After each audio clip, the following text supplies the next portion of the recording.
प्रण करके आए थे, बार बार बुलाते हैं, कार सेवा कोई काम नहीं होता, इस बार तो कार सेवा करके जाना है।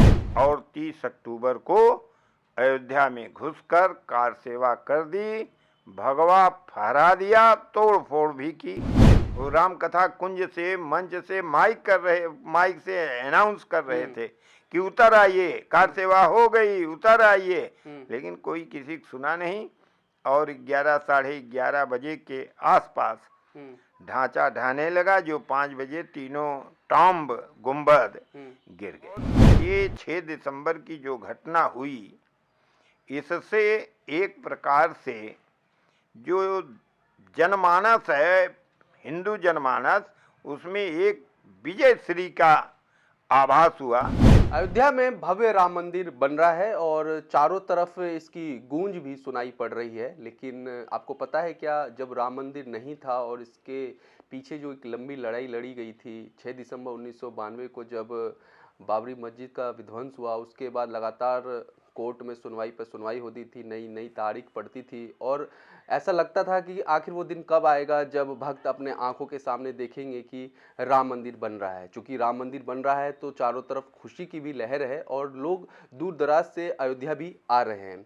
हमारे साथ त्रियुग नारायण तिवारी जी हैं, जो 1980 से लगातार अयोध्या में रह रहे हैं। इनसे हम जानते हैं कि अयोध्या, जो आज की अयोध्या है और एक जो 1992 से पहले की अयोध्या थी, कितनी बदल गई है और उस समय क्या माहौल था जब 1992 में बाबरी मस्जिद का विध्वंस हुआ था, और तब से लेकर अब तक क्या क्या बदलाव अयोध्या में आ गए।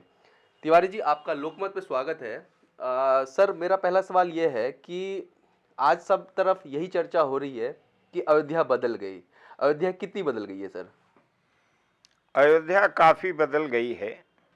और अयोध्या की तरफ पहले जो सरकारें हुआ करती थीं, वो तो देखती ही नहीं थी। उनके मिनिस्टर, चीफ मिनिस्टर यहाँ आना नहीं चाहते थे। अगर लोग फैजाबाद आते थे तो अयोध्या धाम, जहाँ मंदिर है, जहाँ हनुमानगढ़ी है, अनेक मंदिरों का शहर है, वहाँ जाने की भी जहमत नहीं उठाते थे, इतना बचते थे। अयोध्या सकरी गलियों का शहर है, टूटी फूटी सड़कें थीं, टूटे और वीरान खंडहर टाइप मंदिर थे। सकरे सड़क मार्ग से आ जा सकते थे। रेलवे की वो स्थिति थी कि वहाँ ट्रेनें नहीं रुकती थीं। ज़्यादातर ट्रेनें तब फैजाबाद रेलवे स्टेशन हुआ करता था, जो आज अयोध्या कैंट है। सारी ट्रेन पकड़ने के लिए 13 किलोमीटर दूर आना पड़ता था। और अन्य कोई विशेष सुविधा हवाई जहाज़ की, ये सब कल्पना के बाहर थी। लेकिन आज एक ऐसा समय आ गया है कि अयोध्या धाम रेलवे स्टेशन जंक्शन बन गया है। वहाँ से तमाम ट्रेनें चलने जा रही हैं, तमाम ट्रेनों का शेड्यूल तय हो चुका है।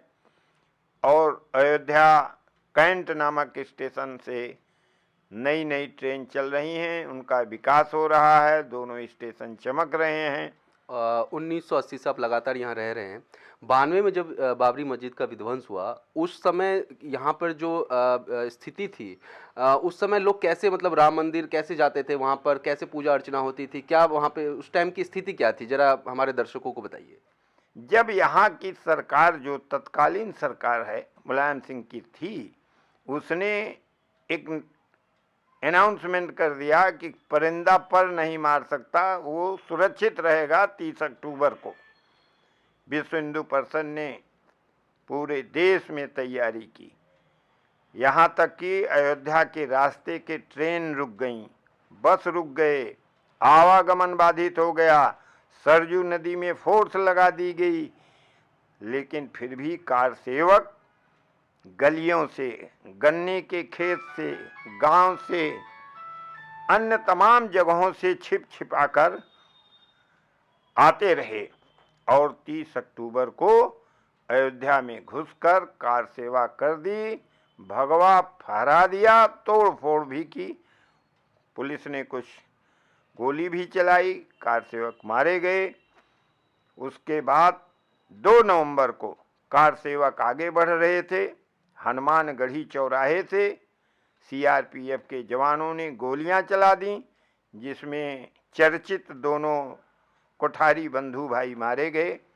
अन्य अनेक जगहों पर ऐसी घटनाएं हुई। ये बताइए, जब आप बता रहे हैं कि सब आए, रास्ते रोक दिए गए, लेकिन फिर भी अयोध्या आए कार सेवक, और जो उन्होंने काम करना था वो काम किया हो। जब ये 6 दिसंबर 1992 को बाबरी विध्वंस हो गया, तो उसके बाद एक जो वर्ग है, हिंदू वर्ग, और जो एक मुस्लिम वर्ग है, इन दोनों में जो एक भाईचारा, ये क्या भाईचारा उस समय जो आज दिख रहा है, ये क्या उस समय था? लोग एक दूसरे को कैसे देखते थे? जहां तक भाईचारे का संबंध है, ये निश्चित रूप से प्रभावित हुआ। लोग शंका की दृष्टि से देखते थे एक दूसरे को। लेकिन बहुत ऐसे उदाहरण भी हैं कि जहां पर मुस्लिम भाइयों ने आगे बढ़ के काम किया, हिंदू भाइयों ने। और ये 6 दिसंबर की जो घटना हुई, इससे एक प्रकार से जो जनमानस है, हिंदू जनमानस, उसमें एक विजय श्री का आभास हुआ। सच्चाई तो ये है कि ये कार सेवक इतने उग्र थे, इतने गुस्से में थे कि उनके नेता सब असहाय हो गए थे।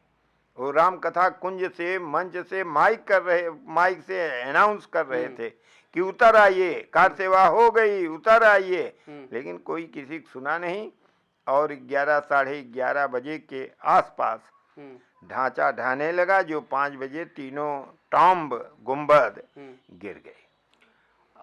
यहाँ के जो बसिंदे हैं, जो मुस्लिम परिवार हैं, उनका ये कहना है कि जब ये घटना घटी थी तो जो लोग आए थे ये काम करने के लिए, उन्होंने उनकी दुकानें, घर वर सब लूट लिए। क्या इनमें कुछ सच्चाई है? हाँ, बिल्कुल सच्चाई है। जब कार सेवक उग्र थे, उद्वेलित थे, वो किसी कंट्रोल में थे नहीं। 6 दिसंबर को वो प्रण करके आए थे। बार बार बुलाते हैं कार सेवा, कोई काम नहीं होता, इस बार तो कार सेवा करके जाना है। और दक्षिण भारत की तरफ से जो कार सेवक आए थे वो काफ़ी उग्र थे। ये घटनाएं हुई हैं। ये टेढ़ी बाजार के मोहल्ले में कुछ घटनाएं ऐसी हुई हैं, यह बात सत्य है।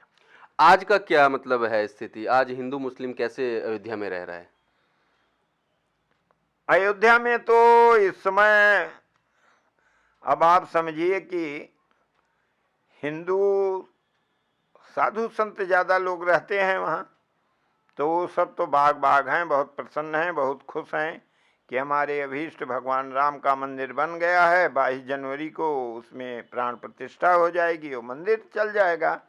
अपार भीड़ हो रही है, 50,000 के आसपास की इस समय भीड़ चल रही है। और जहाँ तक दूसरे वर्ग है, तमाम ऐसे काम हैं अयोध्या में, खड़ाऊँ बनाना, माला बनाना, सिलाई करना, ये सब सारे काम मुस्लिम समुदाय के लोग करते हैं। फूल का काम, और इन सब में वो लोग जुड़े हैं। उनकी रोजी रोटी का सवाल है। गरीब लोग हैं तो उनको रोजी रोटी तो इसी मंदिर से चलनी है, और इसी मंदिर से उनका पूरा परिवार चलता है। आप बात करिए वहाँ के लोगों से, तो कोई बताएगा 3 पुश्त से काम कर रहे हैं, कोई कहेगा 2 पुश्त से काम कर रहे हैं। तो वो लोग भी इसी में जुड़े हैं। लेकिन डर और शंका तो है ही है, ये बात तो साफ है, स्पष्ट है। डर और शंका किस बात का? डर और शंका इस बात का है, अयोध्या के स्थानीय लोगों से नहीं है। ये जो भी अयोध्या में कुछ घटना हुई 6 दिसंबर को, या और पहले थोड़ी घटनाएं हुई थी, उन सब में बाहरी लोगों का ज़्यादा हाथ है। ये जो बाहर के लोग कार सेवक आते हैं, जो गुस्से में थे, उन लोगों ने ये घटना की। लोकल किसी आदमी ने ये सब काम नहीं किया था। लोकल तो हालत ये थी, आपको हम बताएं, आप कहेंगे ये ठीक है। जो मुकदमा किए थे दिगंबर अखाड़े के परमहंस जी और जो उसके वादी थे हाशिम अंसारी, दोनों आदमी, पुराने जमाने की बात है, इक्के पर एक साथ बैठ के जाते थे फैजाबाद कोर्ट में, मुकदमा लड़ते थे, चले आते थे। वो अपनी बात कोर्ट में कहते थे, वो अपनी बात कहते थे। सौहार्द तो इतना है, उनका लड़का है, वो भी इसी प्रकार का है। उसने बयान भी चारों तरफ दिया है कि मंदिर बन गया है, खुशहाली होगी, हम लोग काम पाएंगे, रोजगार बढ़ेगा। तो ऐसा नहीं है, लेकिन इसका असर अयोध्या में तो कुछ नहीं होता, बाहर होता। तो ये थे हमारे साथ त्रियुग तिवारी जी, और जो ये पूरा बता रहे थे अयोध्या के बारे में कि जब राम मंदिर नहीं बना था और जब 92 में जब बाबरी मस्जिद का विध्वंस हुआ, उससे पहले की अयोध्या और उसके बाद लगातार जब सुप्रीम कोर्ट में तारीखें और लगातार ये जो कोर्ट की जो तारीखों का सिलसिला जारी था और लग नहीं रहा था कि कब राम मंदिर बनेगा, लेकिन फिर जब सुप्रीम कोर्ट का जजमेंट आता है और यहाँ पर राम मंदिर बनने की जो कवायद है वो तेज़ हो जाती है, उसके बाद की अयोध्या में कितना बदलाव आ गया है, तिवारी जी बता रहे थे। इस वीडियो में फिलहाल इतना ही। कैमरा पर्सन सौरभ के साथ मैं धीरज मिश्रा, अयोध्या।